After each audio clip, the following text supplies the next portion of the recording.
I believe you and I are being plunged into a period of time about which the Bible says more than it does about any other period of time in history, including the time that Jesus walked the shores of Galilee. And the message that I am bringing you is clear. It is concise, and there can be no mistake in its interpretation. You must wake up now or be enslaved. The war has begun many years ago. The war was declared by our enemies upon us. You had better listen. Her externalization of the hierarchy, and she tells us that in place of Christianity, the mystery religions will be restored by the church and Freemasonry. Many of us Christians are not afraid to be thrown into prison because we realize that we are free in Christ no matter where we are. And they are the slaves, no matter where they are, because they're slaves to sin. Many believe that a mass awakening is on the horizon, and that the world as we know it is about to change dramatically. Where is it all heading, you may ask? In the direction of truth, or into the path of the adversary?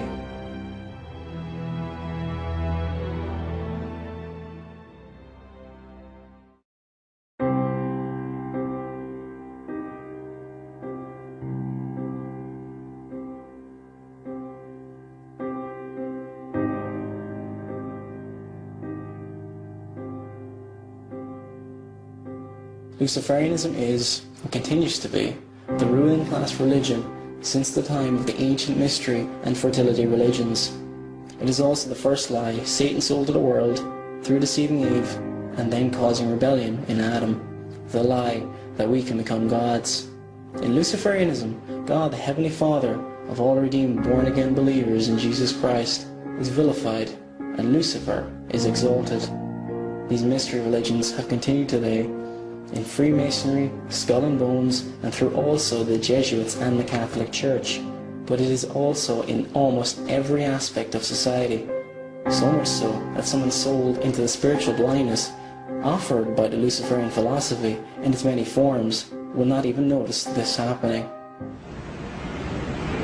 In the mystery schools, they refer to this mystical time of coming out of the age of innocence as the Luciferian philosophy.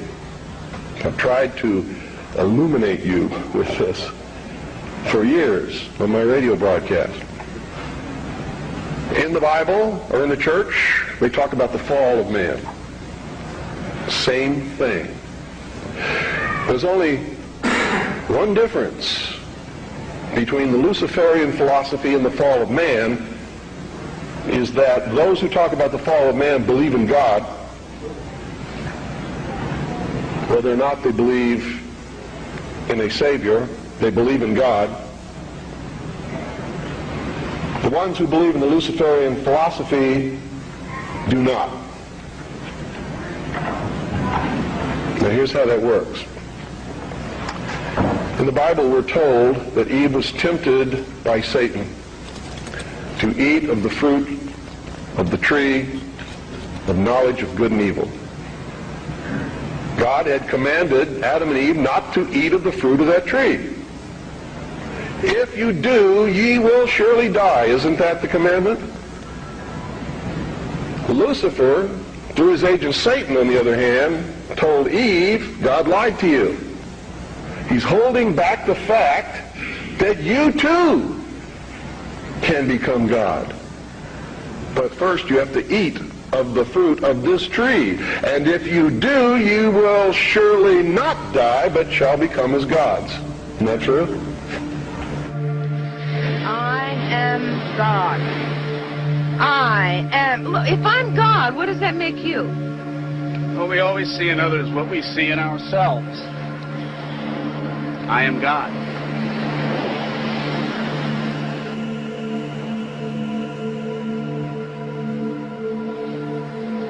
I am God. I am God.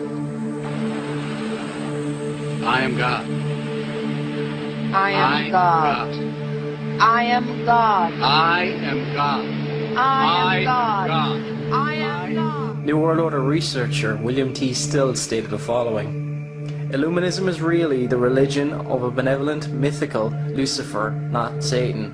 It is disguised as political idealism, bent on eradicating religion and monarchies in general, and Christianity in particular, and gaining global control for a commonwealth of nations, featuring universal democracy. To the secret societies, Lucifer is always depicted as a benevolent, peace-loving God with nothing but the best intentions for the human race. Among Luciferians, God is seen as evil, trying to keep knowledge away from man. The same scenario was repeated in the Garden of Eden, when the snake explained to Adam and Eve that God didn't want them to have knowledge that would make them wise. And when you study these secret societies, when you study guys like Albert Pike, and Pike is writing in Morals and Dogma about, he's using this ancient Gnostic name for God, the God of the Bible, Ialdabaoth. Okay? And he's referring to Ialdabaoth as being this lesser God who created Adam and Eve and the earth.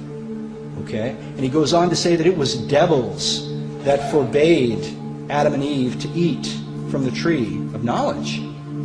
But it was an angel of light, he says, who showed up and gave them permission to be redeemed through the tree of knowledge, the serpent. And you can see throughout Pike's writings in Morals and Dogma, and his influence, another guy named Elias Levi, who taught, as Madame H.P. Blavatsky taught, this inversion of God and the devil, where God becomes the devil and the devil becomes God. Here's the way they look at it. Here's their metaphor for the end of innocence. Adam and Eve were held prisoner in the Garden of Eden by an unjust, cruel, and vindictive God.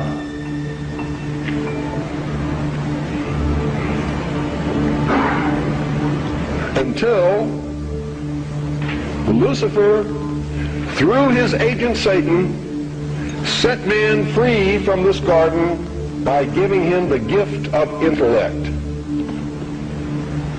Through the use of intellect, man will conquer the earth, will conquer nature, and will himself become God. It's taught in every Masonic temple in this land. Every secret brotherhood, every secret society, every mystical temple, every occult organization teaches the Luciferian philosophy. The Luciferian philosophy, Luciferianism, or even the belief and worship of Lucifer, has been seen in some of the most influential people from the last few hundred years. Eventually I found a book called Running God's Plan by Foster Bailey. And he said one of the goals of their hierarchy was to have a unified Europe. He said, we tried this before, working through a disciple, using the Rhine River Valley and the inhabitants of that valley as a binding factor. That attempt was unsuccessful, but now another attempt is in full swing, namely the six-nation European Common Market. And you don't need to have been even an A student in history to have known who that disciple was. Adolf Hitler. Hitler was greatly influenced by the writings of a 19th century occultist, Madame Helena Petrovna Blavatsky. He was reported to have slept with a copy of her book, The Secret Doctrine, by his bedside. Blavatsky founded the Theosophical Society with Henry Alcott in 1875. The swastika itself was taken from the logo of the Theosophical Society. Even this connection was noticed by the History Channel in a recent documentary. One of the occult doctrines that would foreshadow Nazism was spelled out for the whole world in an unlikely place by an unlikely writer. Living in London is a Russian aristocrat turned best-selling author named Madame Helena Blavatsky. In more than 1,000 pages, Blavatsky rewrites the history of the world, from the creation to the present. Her story is based on unconventional sources: Babylonian astrology, Egyptian hieroglyphics, and a mishmash of the occult. So if Blavatsky had such a profound influence, what did she believe? Blavatsky stated the following in her work, The Secret Doctrine, Volume 1. The devil is now called darkness by the church, whereas in the Bible he is called the Son of God, see Job. the bright star of the early morning, Lucifer, see Isaiah. There is a whole philosophy of dogmatic craft, and the reason why the first archangel who sprang from the depths of chaos was called Lux, Lucifer, the luminous son of the morning, or Manvantaric dawn. He was transformed by the church into Lucifer or Satan because he is higher and older than Jehovah and had to be sacrificed to the new dogma. Echoing the same Luciferian beliefs of the elite, she continues later in the secret doctrine. In this case, it is but natural, even from the dead letter standpoint, to view Satan, the serpent of Genesis, as the real creator and benefactor, the father of spiritual mankind. For it is he who was the harbinger of light, bright radiant Lucifer, who opened the eyes of the Adamaton, created by Jehovah, as alleged, and he who was the first to whisper, "In the day ye eat thereof, ye shall be as Elohim," knowing good and evil, can only be regarded in the light of a savior. So if Blavatsky influenced Hitler and the Nazi movement, as many researchers now believe, and she is also often referred to as the mother of the New Age, has the New Age and Nazism any similarities? You've written several articles about the New Age movement. She said, yes, I have. I said, how would you like to see the flip side of that movement? She said, what do you mean? I said, I've examined it carefully. It's identical to Nazism.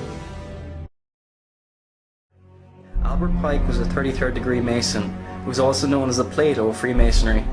One of the offices Albert Pike held within Freemasonry includes Sovereign Grand Commander of the Sovereign Council of Grand Sovereign Inspectors General of the 33rd degree. He was also believed to be the highest Mason in the United States in his day by many researchers. Probably the most honored Mason in American history. His name is General Albert Pike. And this guy is one of two Masons who has the honor of being buried in the House of the Temple in Washington, D.C. You will have a lot of Masons try and tell you, because if you read Albert Pike's material, you will find out that he's an antichrist, that he's a Luciferian, that he mocks Christianity, that he denies the virgin birth, that he denies the resurrection of Jesus Christ, that he calls the early Christian fathers dunces. This is all in Morals and Dogma, the book which is virtually the Bible of the Scottish Rite. In his book, Morals and Dogma, he states the following in regard to Lucifer. Lucifer the light-bearer, strange and mysterious name to give the spirit of darkness. Lucifer, the son of the morning, is it he who bears the light? Doubt it not.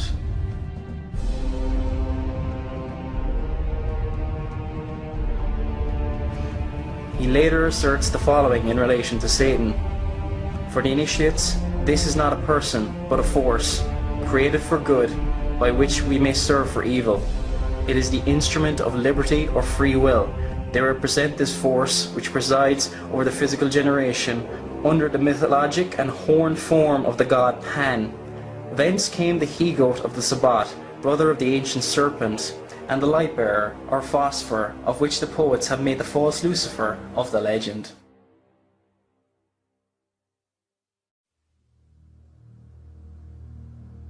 Who this Lucifer was, the Lucifer of Freemasonry and the mystery religions, was revealed later by Pike in the following statement in the same volume. The Masonic religion should be, by all of us initiates of the high degree, maintained in the purity of the Luciferian doctrine. If Lucifer were not God, would Adonai, whose deeds prove his cruelty perfectly, hatred of man, barbarism, and repulsion of science, would Adonai and his priests culminate him? Yes, Lucifer is God, and unfortunately, Adonai is also God. For the eternal law is that there is no light without shade, no beauty without ugliness, no white without black, for the Absolute can only exist as two gods, darkness being necessary for light, to serve as its foil, as the pedestal is necessary to the state.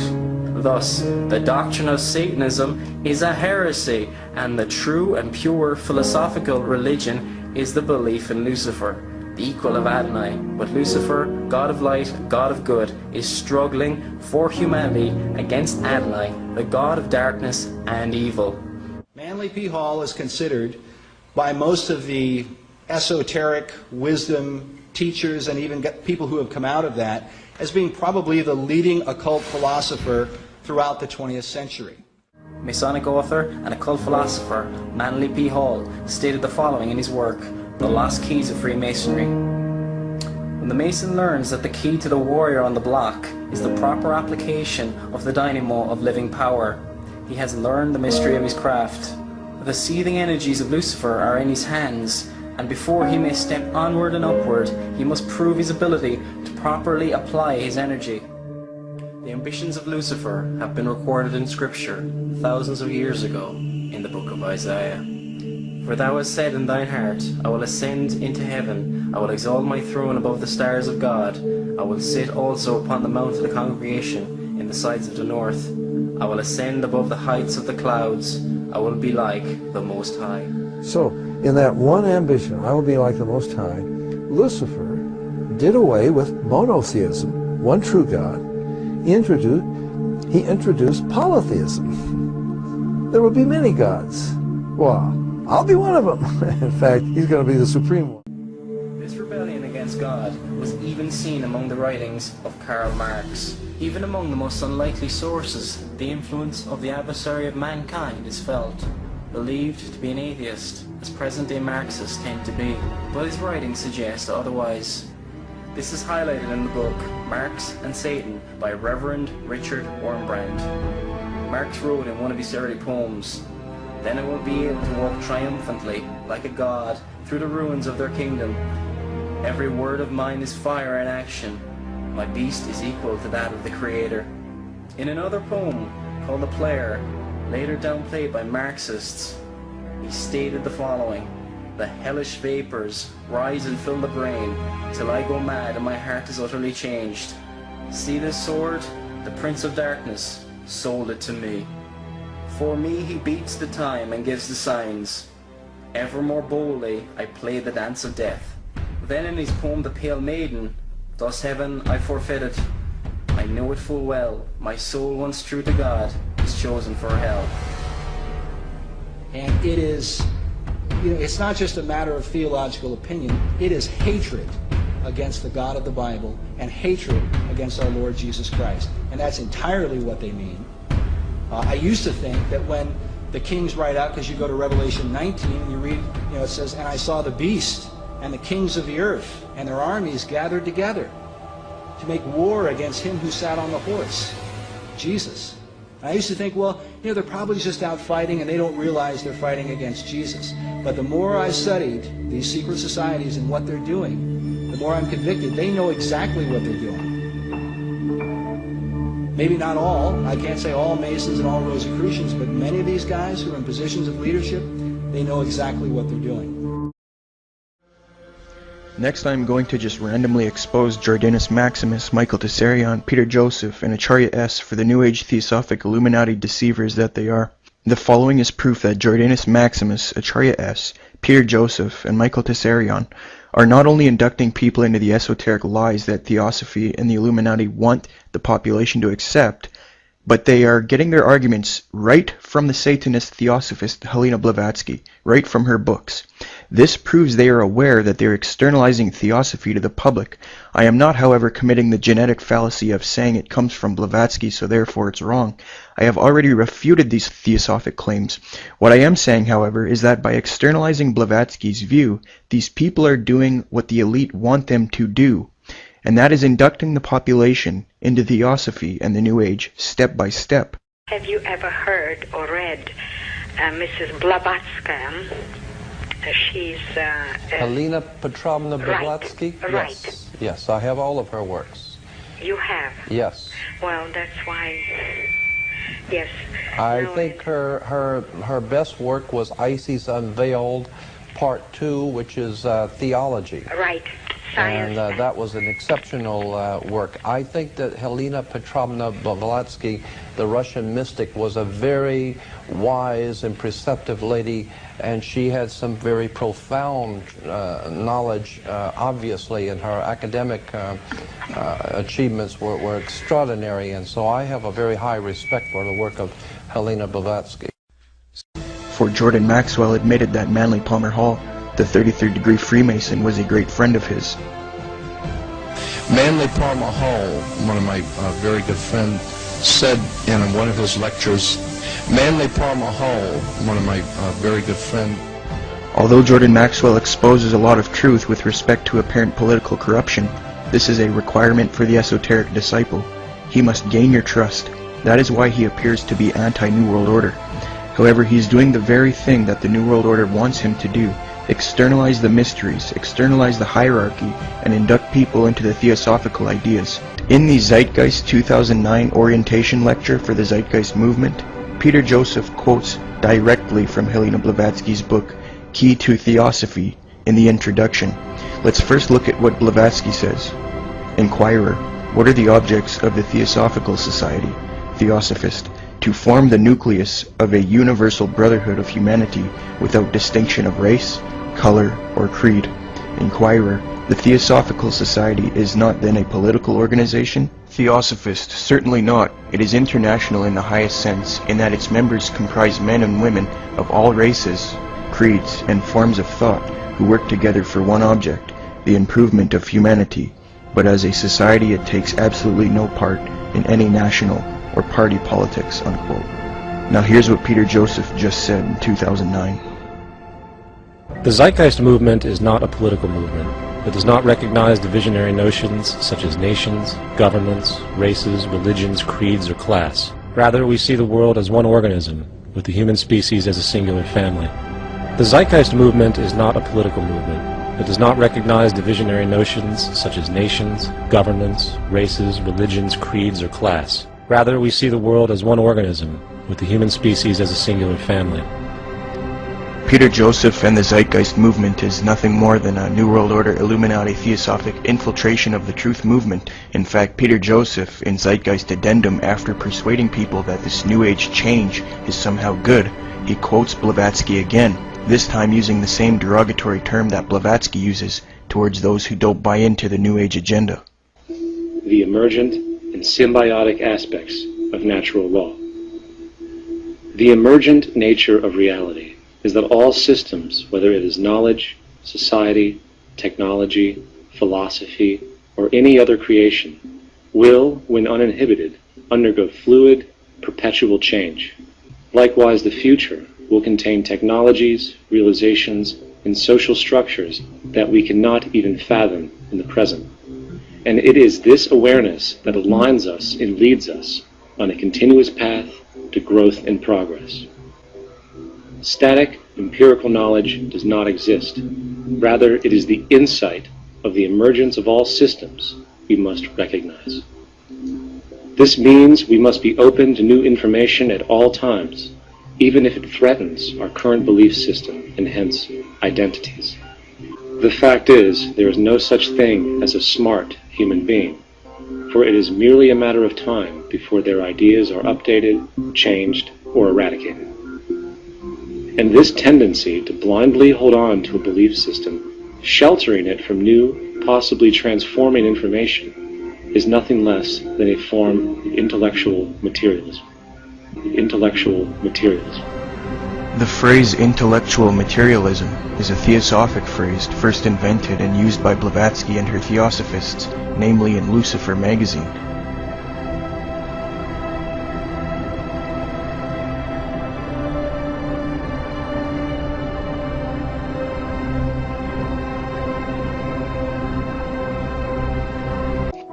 Now, here's Acharya S. repeating the theosophic principles verbatim from Blavatsky's book Isis Unveiled, with respect to comparative religious studies. This occult operative Acharya S. didn't come to her conclusions based on any kind of meaningful research or study. She just quoted verbatim from Helena Blavatsky's book Isis Unveiled Volume 2 into her book, The Christ Conspiracy. With respect to the false Hindu god Krishna, which Blavatsky misspells on purpose, Blavatsky asserts, quote, Krishna's mother was Devaki, or Devanagu, the Immaculate Virgin, unquote. Acharya S. then externalizes this exact theosophic principle to the public. She says, quote, Krishna was born of the Virgin Devaki, unquote. Blavatsky teaches, quote, the second person of the Trinity, unquote. Acharya S. externalizes the same thing. She says, quote, he was the second person of the Trinity, unquote. Blavatsky teaches, quote, Krishna is persecuted by Kansa, tyrant of Madura, but miraculously escapes. In the hope of destroying the child, the king has thousands of male innocents slaughtered, unquote. Acharya S. externalizes, quote, he was persecuted by the tyrant who ordered the slaughter of thousands, unquote. Blavatsky teaches, quote, Krishna produces miracles, cures the lame and blind, liberates the dead, unquote. Acharya externalizes, quote, he worked miracles and wonders, raising the dead and healing lepers, the deaf and the blind, unquote. Blavatsky teaches, quote, he crushed the serpent's head, unquote. Acharya S. externalizes, quote, he is depicted as having his foot on the head of the serpent, unquote. Blavatsky teaches, quote, he persecutes the clergy, charges them with ambition and hypocrisy to their faces. Tradition says he fell a victim to their vengeance, unquote. Acharya externalizes verbatim, says, quote, he castigated the clergy, charging them with ambition and hypocrisy. Tradition says he fell victim to their vengeance, unquote. Blavatsky teaches, quote, Buddha's mother was Maya, or Mayadeva, married to her husband, yet an immaculate virgin. Acharya S. externalizes, quote, Buddha was born of a virgin Maya. Blavatsky teaches, quote, Gautama Buddha crushes the serpent's head, i.e. like Jesus, unquote. Acharya S. externalizes, quote, he crushed the serpent's head, as was traditionally said about Jesus, unquote. Blavatsky teaches, quote, Buddha abolishes idolatry, unquote. Acharya S. externalizes and says, quote, Buddha abolished idolatry, unquote.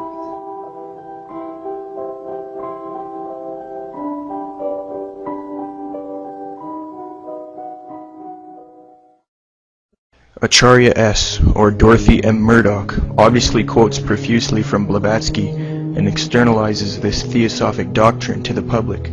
She has many minions who blindly support her New Age propaganda.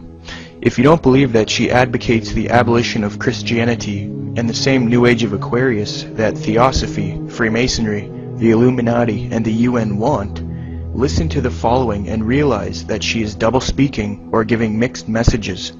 She does the Masonic scheme Order Ab Chao, or Order Out of Chaos.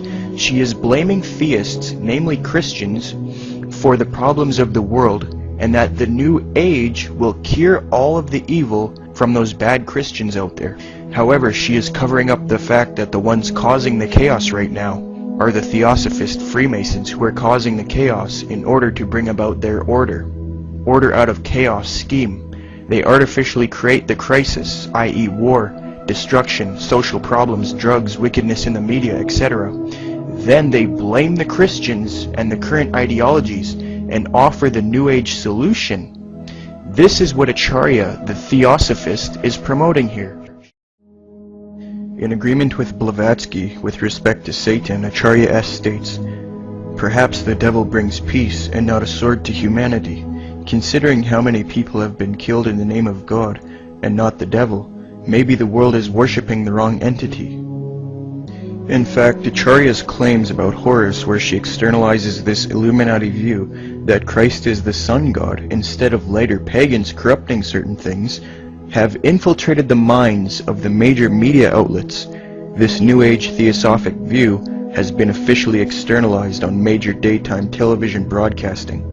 Now, Madame Blavatsky, one of the greatest scholars the world has ever known, writes in this way. She says, the appellation Satan in Hebrew belongs by right to the first and cruelest adversary of all other gods, Jehovah, not in the serpent which spoke only words of sympathy and wisdom. Now, even if we accept any variation of Lucifer symbolism, in this quote, it's clear that Sarin agrees with Blavatsky, the greatest scholar the world has ever known, that what we call God should be called Satan, and the serpent is actually our good friend. In this case, he wants us to think that the serpent represents the Lemurians, not women. Lemurians, by the way, is a word that entered into our lexicon through Helena Blavatsky. I would also offer a definition of Luciferianism, which is, Luciferianism can be understood best as a belief system that venerates the essential characteristics that are affixed to Lucifer. That I don't know anything about, but I can certainly tell you that those quotes that have been taken from the book Magic and Theory and Practice have been totally misinterpreted. This is a case in point I was just talking to you about, Doug, is that people take one little line from Magic and Theory and Practice about the child sacrifices and so on without even printing the whole passage. People need to go to that area of the book. In fact, they need to go to the book and read it about the incredible, beautiful, the spirituality of that man and of that book have yet to be brought out. The incredible, beautiful, the spirituality of that man and of that book have yet to be brought out. Even if you took this out of context, though, I mean, just logically speaking, you are apologizing for something that is very clearly a huge part of this New World Order agenda. I mean, people have spent a lot of time implicating Aleister Crowley as a major player in this New World Order game, and here is this guy defending the hell out of this guy. We can prove that Aleister Crowley has been more influential on Western culture, popular culture, than any other human being. Now that's quite incredible because he's also the most highly regarded Satanist, and a Satanist he was. Some New Agers and some Satanists want to try to distance Crowley from being a real Satanist. However, he makes it really clear. We have quote after quote after quote who he was serving and how he was serving his god Satan. In fact, he did rituals that make it quite clear. He would grab a frog in one of his rituals and he would say, you know, hail under the power of Satan, I have you, Jesus of Nazareth, to the frog. And then he would crucify this frog, and speaking in terms as though he was Satan and treating this frog as though he was Jesus. This was just one of his many satanic rituals. He was a very, very evil man. He was kicked out of France and called the evilest man in the world, or the wickedest man on earth, by the popular newspapers of his day. He talked about sacrificing several children to Satan. He talked about bringing in the New World Order under the coming Antichrist. So it's very pertinent to understand that many of these musicians that lined up after him were all about anarchy and rebellion against established government, and with the idea of bringing in a new world government. This is Edward Alexander Crowley, also known as Aleister Crowley.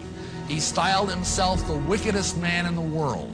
He believed himself to be the great beast, and he changed his name to Aleister Crowley so it would add up in both English, Hebrew, and Greek Kabbalah as 666. In 1904, Crowley had a communication with an extraterrestrial being named Iwas. And this being, through his wife, kind of a channeling type operation, brought forth a book that was called the Book of the Law in 1904. And this book declared that the slain and risen God, i.e. Jesus, had stepped off the throne, and that a new God, the crowned and conquering child, was taking his place. And as a result of this, Crowley proclaimed the end of Christianity and the start of Crowleyanity. Obviously, the guy had no self-esteem problems. In fact, he was a brilliant genius. He could play 8 chess games blindfolded. He was an accomplished poet, mountaineer, painter, writer. He had so many Masonic degrees that you could fill up 5 pages of a book with them. This guy was probably the most highly honored Mason in the world. And he was also the most dangerous man of the 20th century. And he began doing rituals to bring forth this crowned and conquering child. One of the most notorious figures of the 20th century is that of occultist Aleister Crowley, an incredibly complex figure who has been both defended and feared. As Crowley disciple Robert Anton Wilson commented, "There is no sense in trying to whitewash Crowley's reputation. Aleister spent most of his life systematically blackening it." Aleister Crowley seemed to know from an early age that he was to serve his god, Satan. "Before I touched my teens, I was already aware that I was the beast, whose number is 666. I did not understand in the least what that implied. In my 3rd year at Cambridge, I devoted myself consciously to the great work, understanding thereby the work of becoming a spiritual being, free from the constraints, accidents, and deceptions of material existence. As a child, while reading the book of Revelation, rather than identifying with the Lamb Jesus, he identified with the beast. The following account is written by Crowley in the 3rd person. He liked to imagine himself in agony. In particular, he liked to identify himself with the beast, whose number is the number of a man, 666. Also, he would write in Confessions, echoing another theme from the Bible, man's original sin. "My eyes were opened. I had become as a god, knowing good and evil."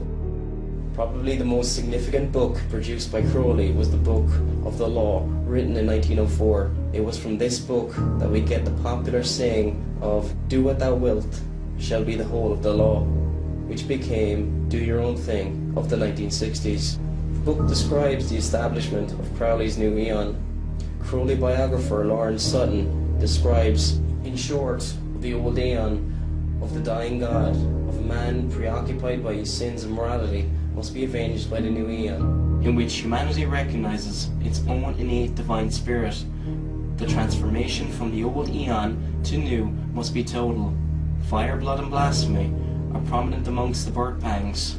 There will be ecstatic realizations for the worthy Thelemite. It is by the teachings of Horus that the readers of the book must expect to live and die. I mean, it's all about peace and love on the outside, but when it all comes down, there's going to be a brutal leader that will emerge, who Crowley was forthright enough to talk about in his books, and talk about this bloodbath that would come, when Christians would be put to death. And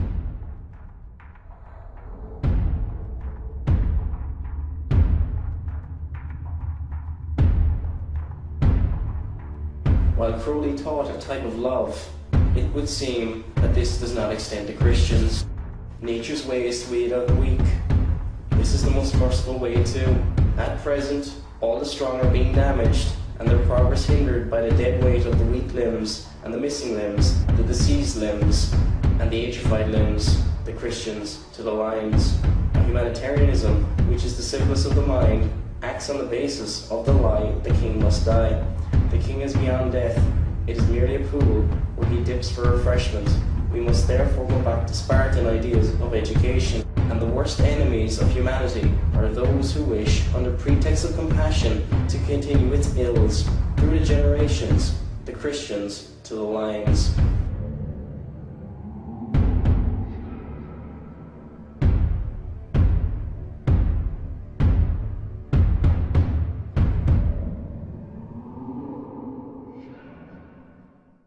What is vital to consider is the significance of what occurred after Crowley's death and who followed his teachings, wholly or in part. Crowley had many followers. He had followers through his magical organizations, the OTO, which still exists today. He also had people who were very interested in him, who carried on his tradition. For example, Timothy Leary, who people perceive as a guru, but he was also an illuminate of Thanateros, which is an offshoot of Crowley's kind of OTO and his magical practices. He copied a lot of Crowley's behaviors and what Crowley did. He attacked Christianity. He was a hedonist like Crowley. He visited the Great Pyramid of Cheops, and stayed in there much like Crowley did. He also traveled to Algeria, where Crowley emulated the magical practices or Enochian calls of John Dee and Edward Kelly. He carried Crowley's top tarot deck wherever he went.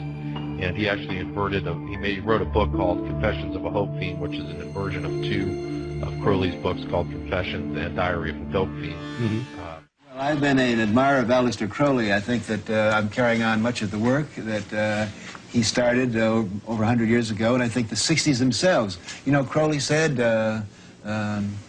he was in favor of finding your own self and do what thou wilt shall be the whole of the law, under love. It was a very powerful statement. I'm sorry he isn't around now to appreciate the glories that he started. L. Ron Hubbard said he was following on his tradition. He actually started his religion, or his new Age ideal church, the Church of Scientology, on the day that Crowley died in 1947. These people have a great influence on the world. There was Jack Parsons, and he was the head of the Agape Lodge, which was the OTO lodge out in California.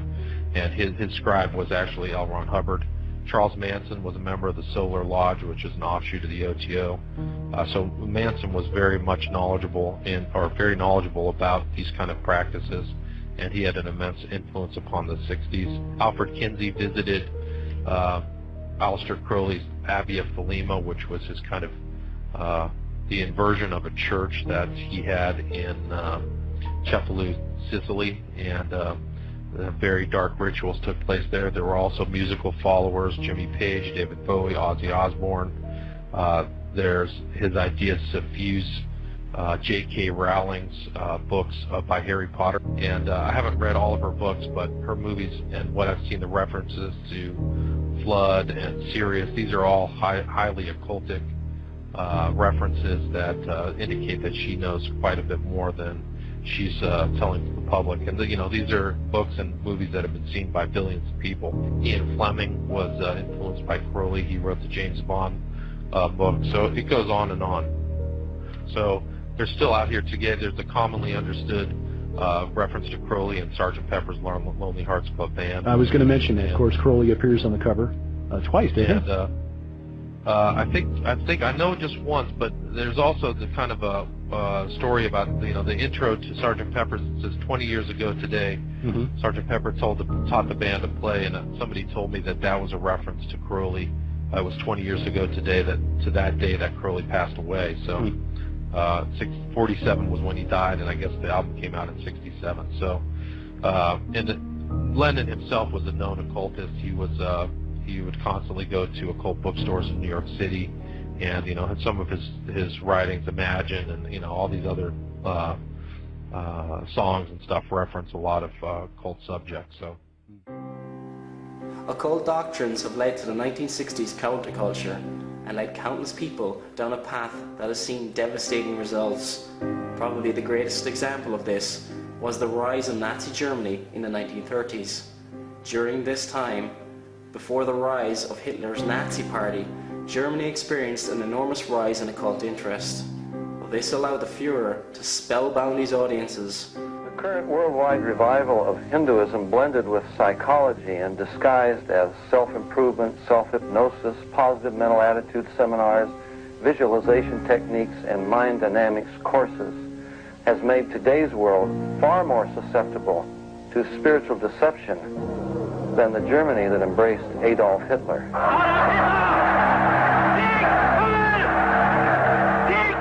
Jordan Maxwell has stated that he has been influenced not only by Blavatsky, but also by Manly Palmer Hall, the 33rd degree Freemason. I'd like to pay tribute to three people who have influenced my life greatly. Probably the most impressive man I have ever personally known and has impacted my life was Mr. Manly Palmer Hall.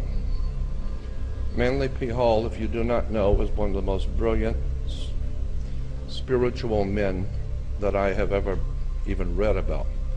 And so I want to pay tribute to Mr. Hall. They're showing from their primary documents what they are trying to do.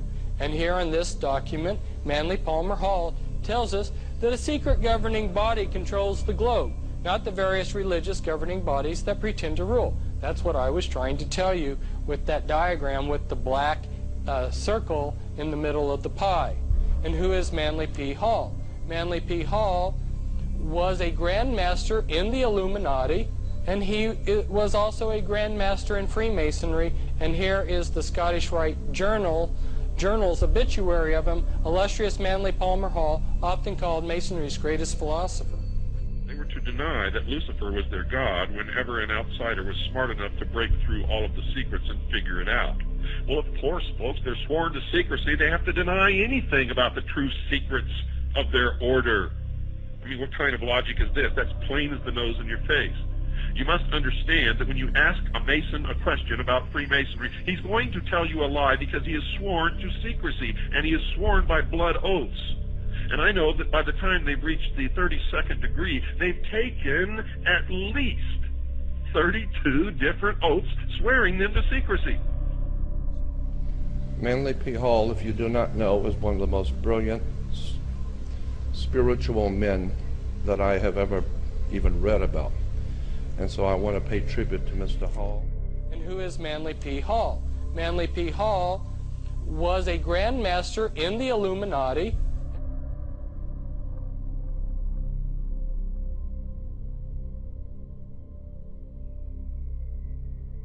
What is even more disturbing is when one considers the following quote from Manly Palmer Hall's book, America's Assignment with Destiny. Genuine esoteric associations always required that disciples prepared themselves for careers of practical service. The student was expected to attain to a state of unusual skill or proficiency in some branch of learning. He was then to practice this profession or craft as a means of extending his sphere of constructive influence. He was to teach through example, enriching his chosen vocation with the overtones of enlightened religious philosophy.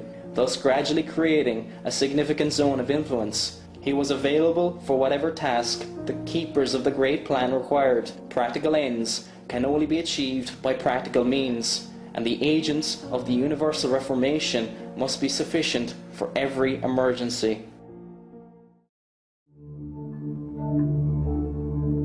A Nobel Prize winner has described the brain as, quote, a machine that a ghost can operate, unquote.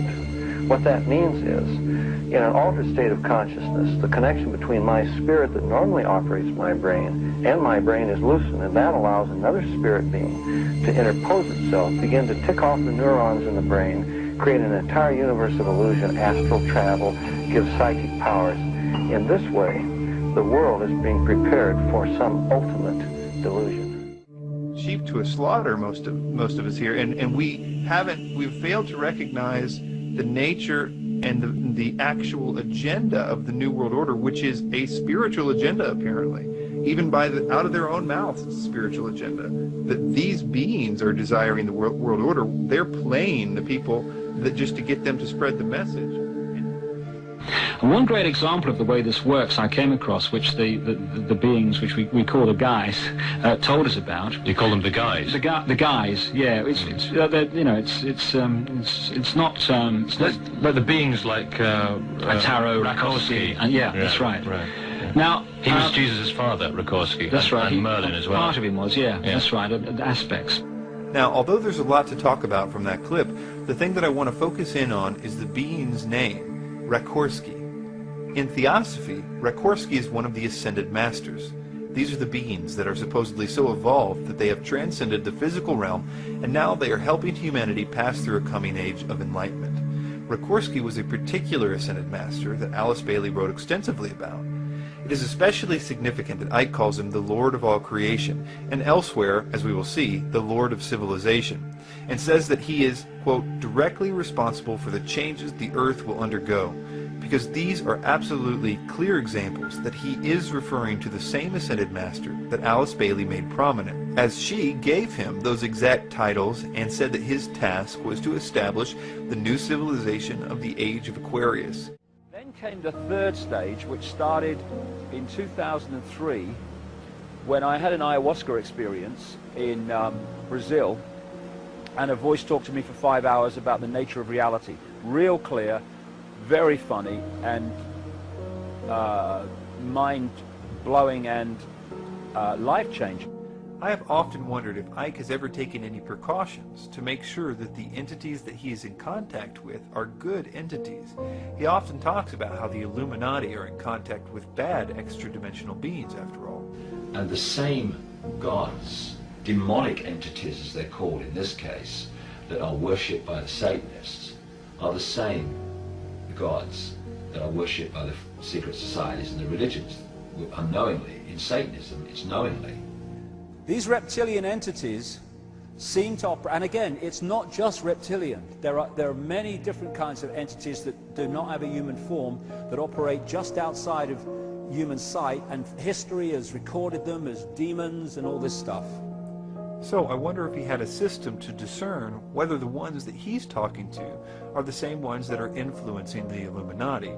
You can imagine I was a bit discouraged to hear things like this.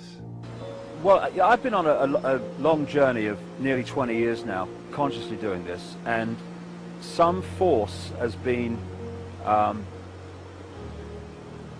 pushing me in different directions through intuition, through urges. I just got to do this, I've just got to go there.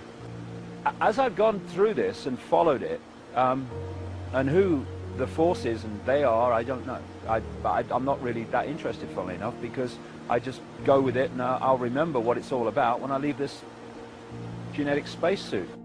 Now, here is the mystery, considering all that we have learned so far. I think there's a lot of this whole New Age area, you know, of ascended masters and all the Blavatsky stuff and Ashtar Command. I say that that is a belief system controlled by the same force, which is also trawling that bloody energy as we go along. Again, considering everything we've just learned, this is clearly an admission that he has been lied to by the spirits all of his life. I mean, if they told him that they were Alice Bailey's ascended masters, which they did, and they taught him theosophy word for word, which they did, he must be admitting here that all that he was taught is a lie. But the problem is that he has never stopped teaching and promoting the beings he talked to or what they told him to teach. He clearly attributes everything he is to them. Among these messages that was given to me in 1990 were,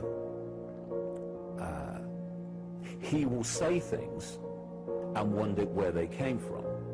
They will be our words. Sometimes we will put knowledge into his mind. Sometimes he will be led to knowledge. And another one was, a little bit later, arduous seeking is not necessary. Ike never has mentioned the name Alice Bailey in his early books, although in them it's clear that he's teaching her doctrine, things like about the 7 rays and the coming evolution, the solar logos, the new age, Atlantis, Lemuria, the age of Aquarius, being destroyed because of bad evolution, the earth spirit, the moon problem, her particular brand of reincarnation, even wearing certain colors. He never once, though, attributes any of it to her. He attributes it all to the spirits that he channeled. He says he got all this information from the spirit world, which I'm willing to believe, and therefore I suppose it's possible that he hasn't made the connection that everything he believes is from Alice Bailey himself yet. He may have never noticed that what the spirits told him was word for word Alice Bailey and or theosophy.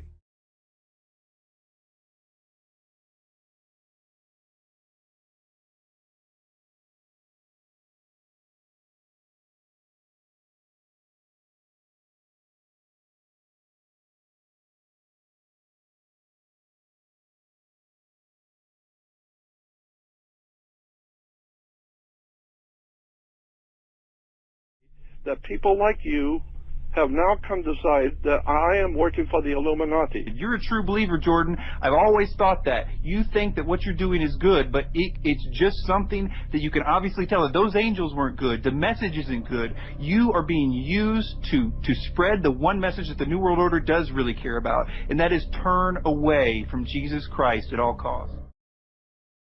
In Ephesians 6:12 we read, "For we wrestle not against flesh and blood, but against principalities, against powers, against the rulers of the darkness of this world, against spiritual wickedness in high places."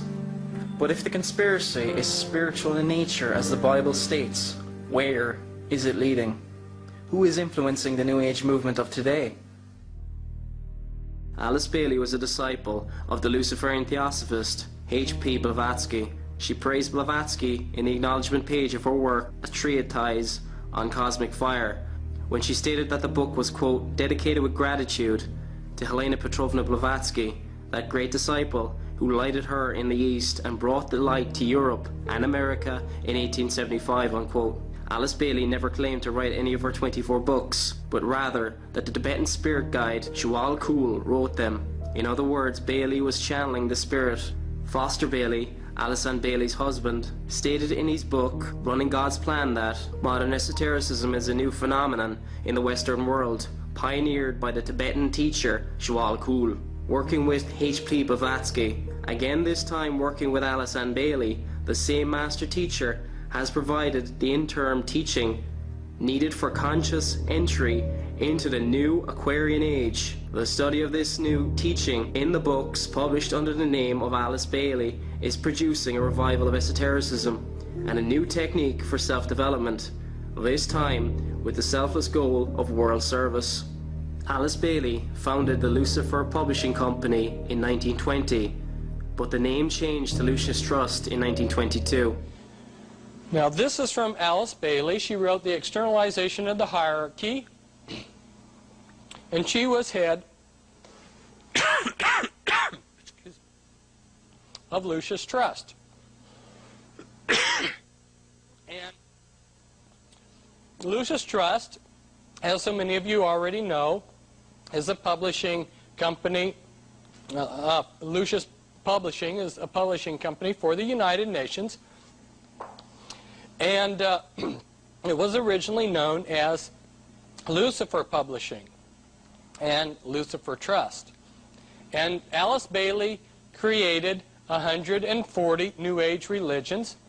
And she worked for the Department of Health, Education, and Welfare in 1957, establishing educational goals that are now being implemented in the United States. For instance, Global 2000. And she writes that Freemasonry will be the universal religion. Other New Age leaders, like Benjamin Krim, also say the same thing, that Freemasonry will be the new universal religion. And she says that between the church and esoteric groups and Freemasonry, there is no disassociation between all of these. So if you're a member of a group like Freemasonry, they want you to work towards this goal of one world government and the New Age that they call the Great Plan.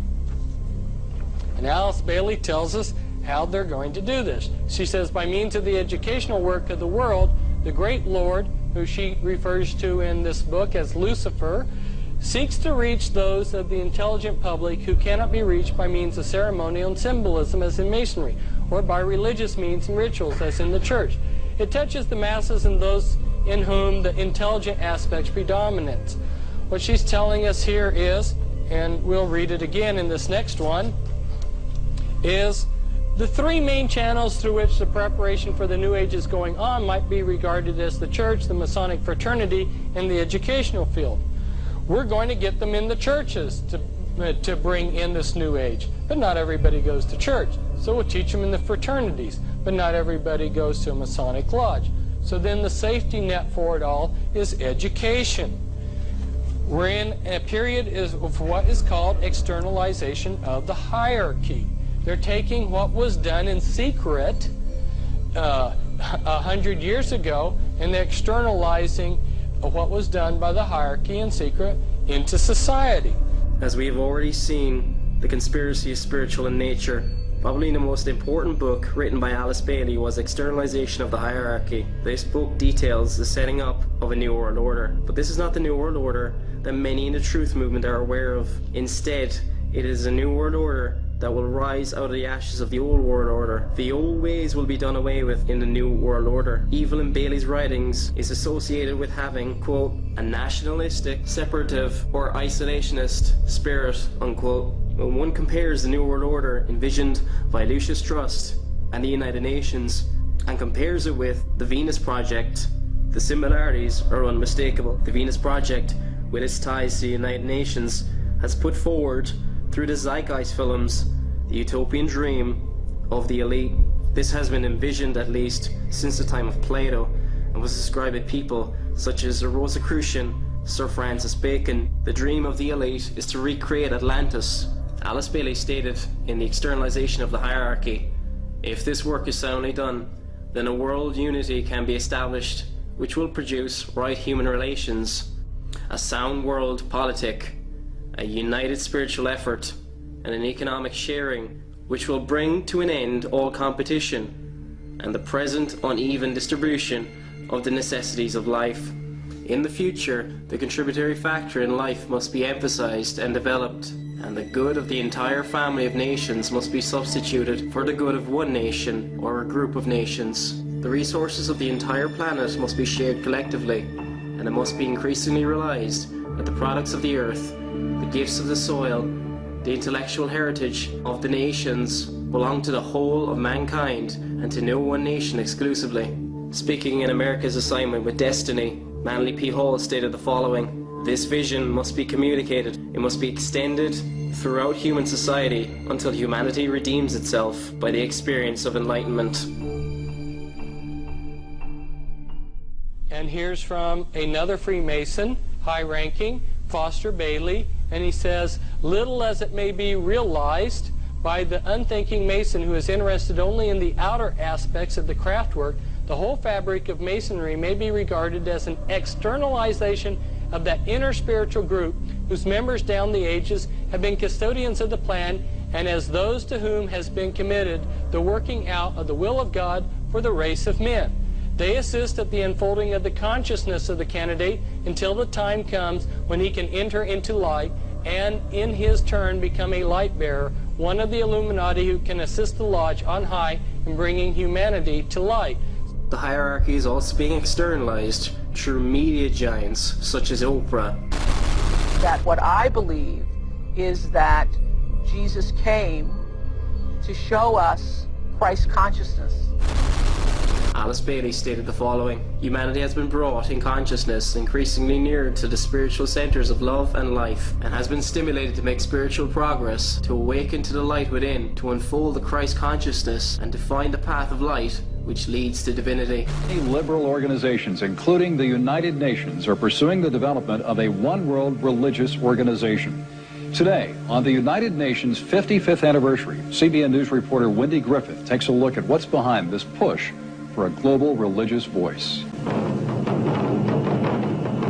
After a while, the drums, chants, and prayers representing many of the world's leading religions all started to sound alike, somehow losing their flavor in a melting pot of spiritual soup.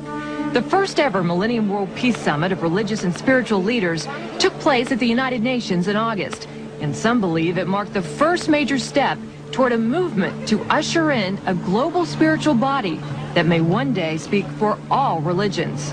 Robert McGinnis with the Family Research Council says it appears the hidden agenda is to unite people under one religious organization so they will peacefully accept UN goals such as population control, abortion rights, and one world government. Instead of all these different gods, maybe there's one God who manifests himself and revealed himself in different ways to different people. You know, what about that, huh? CNN founder and billionaire Ted Turner was the honorary chair of the World Religion Summit. Turner, known for his critical views on biblical Christianity, promoted the New Age concept that there are many ways to heaven. The thing that disturbed me is that my religious Christian sect was very intolerant, not intolerant of religious freedom for other people, but they thought that we were the only ones going to heaven. Supporters of a global religious voice have come down hard on evangelical Christians who refuse to adopt their New Age agenda. Although the URI says it is not a religion, critics say it does preach a theology that teaches acceptance and diversity among all faiths. Those who push for a global religious organization believe that all religions, while different on the surface, are each valid pathways to God. What is interesting to note also is that the Bible, thousands of years ago, predicted a time when people would go after doctrines of demons and seducing spirits. In 1 Timothy it states the following: "Now the Spirit speaketh expressly, that in the latter times some shall depart from the faith, giving heed to seducing spirits and doctrines of devils." In 2 Peter chapter 2 we read, "But there were false prophets also among the people, even as there shall be false teachers among you, who privily shall bring in damnable heresies, even denying the Lord that bought them, and bring upon themselves swift destruction. And many shall follow their pernicious ways, by reason of whom the way of truth shall be evil spoken of."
If we go back to the beginning, we will find out that there were two sources of truth. There was the tree of the knowledge of good and evil, and there was the tree of life in the garden. The tree of the knowledge of good and evil includes worldly knowledge of what is right and wrong. It's the letter of the law of God, and the dead religion based on compliance to the dead letter of the law. It's man-made compliance to law and man-made changes in outward behavior. It's a focus on self. If we focus on ourself, we can go two directions. We can indulge and become licentious, or we can go the other route, which is a problem in some churches. We can become self-righteous. It also includes a false trust that worldly philosophy and other fruit of the tree of the knowledge of good and evil will expose Satan. It will not expose Satan. Why? Because Satan appears as an angel of light. Remember how much we have placed in the basket as it was passed around? Satan was willing to give Christ the entire world on the mountaintop. How's that for a donation? The fruit of the tree of the knowledge of good and evil will not expose Satan. This is what is called in Scripture the flesh. It leads to death, not to mention also producing in the mind lasciviousness, double-mindedness, and pride in what one knows. It's the goodness of man, and it's very popular. But the other tree in the garden, it included a fear of God, peace, God-centered knowledge, which is relevant to what God is doing, therefore wisdom. It's the spirit of the law, a living faith and a relationship with Yahweh God. Its spirit made changes in the heart. It focuses on Christ, the Spirit, and the Heavenly Father. It exposes Satan and his influences by correctly using the living Word of God written by the Spirit, along with the guidance of the Spirit. It's what the Scriptures call the Spirit. It leads to life, not to mention a renewed sound mind and humility to learn from others and from the Master Teacher. It's the goodness of God. And it's very unpopular because a natural man doesn't receive the things of God because they're foolishness to him.